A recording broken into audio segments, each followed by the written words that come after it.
E voltamos ao comentário político no final deste congresso. Já há pouco escutei o António José Teixeira e agora o Ricardo Jorge Pinto. Ricardo, achas que com este congresso o PSD entrou efetivamente num novo ciclo ou não? Precisa de entrar e deu alguns sinais dessa vontade e, sobretudo, também de alguma determinação em responder a críticas que internamente têm vindo a ser feitas a Pedro Passos Coelho, nomeadamente da ausência de propostas concretas que criem alguma esperança num eleitorado que, embora tendo dado uma vitória ao PSD, não foi suficiente para o deixar governar. E Pedro Passos Coelho parece ter ouvido essas críticas, parece ter acusado esses toques e apareceu hoje aqui a falar de questões concretas, quer em termos do plano europeu, quer em termos do plano nacional, em alguns aspectos retomando apenas bandeiras que ele tinha envergado durante a campanha eleitoral, mas noutros casos respondendo agora de forma mais direta, nomeadamente àquilo que foi um apelo feito ontem por Paulo Rangel para a questão da qualidade de vida das pessoas e da capacidade que elas têm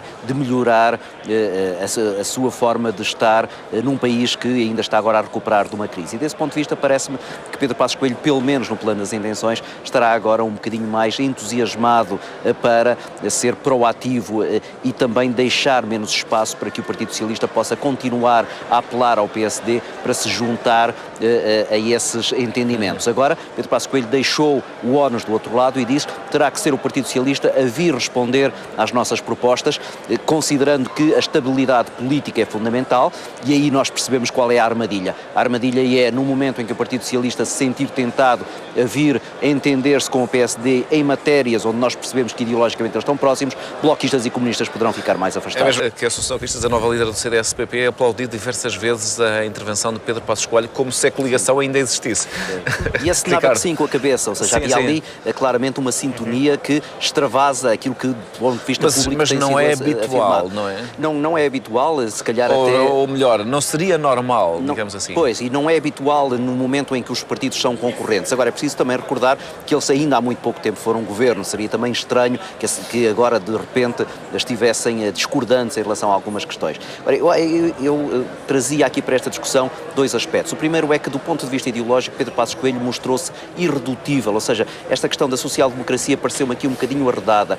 Se é verdade que ele põe a questão da presença do Estado como uma questão central, é verdade também que ele diz que a questão da escolha é fundamental, isto é, que as pessoas devem escolher, a liberdade de escolha. Isso é claramente liberal. E sobre o Estado, Pedro Passos Coelho, em vários momentos, referiu-se à ideia de Estado como um Estado bloqueador e um Estado que dificulta, nomeadamente, o investimento. Claro. Não é? E quando fala do Estado, diz que o Estado deve ser para ajudar os privados a crescerem, para ajudá-los a desenvolver-se, não como uma estrutura que paira sobre a sociedade e que acaba por a determinar. Segundo aspecto tem a ver com um nível de pragmatismo elevado.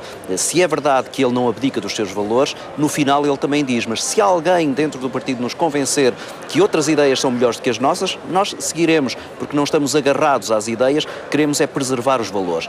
Eu acho que isto é importante, pode ter aqui uma leitura política relevante, que é, num futuro próximo, ele poder aceitar que sensibilidades distintas dentro do PSD o possam conduzir para uma prática política distinta. Faz lembrar aquela frase do Sérgio Dinho, mas pode alguém ser quem não é, não é? Porque não se reinventa, não é? Vai ir a manter-se. E sobretudo em relação a ele é muito pouco expectável essas mudanças. Portanto, tudo está mais ou menos na mesma, embora nesta altura se assuma como partido da oposição. E só para terminar, e acho que também as críticas Ricardo, que lhe têm sido feitas de falta de agressividade, eventualmente manter-se-ão depois deste discurso. Ricardo Jorge Pinto, António José Teixeira, acompanhámos nos últimos 3 dias o Congresso aqui em Espinho, o 36º Congresso do PSD.